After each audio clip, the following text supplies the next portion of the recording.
नमस्कार, मी सोनाली. आज आपण पाहणार आहोत वटपौर्णिमेसाठी लागणारं साहित्य.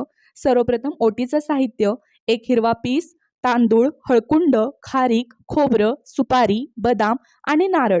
नारळाला हळदी कुंकू लावून घ्यायचं आहे. त्यानंतर आरतीचं ताट, ज्यामध्ये 2 निरांजनं, कापूर, त्यानंतर नैवेद्यासाठी आंबा, हळदी कुंकवाचा करंडा, तुमच्या इच्छेनुसार दक्षिणा, कापसाचे वस्त्र, पूजेसाठी लागणारी फुलं आणि त्यानंतर ओटीचं साहित्य, ज्यामध्ये काळं मणी आणि हिरव्या बांगड्या असतात ते. त्यानंतर घंटी, नैवेद्यासाठी गुळ खोबरं, साखर, तांदूळ, पूजेसाठी लागणारं पंचामृत, माचीस, पाण्याचा कलश,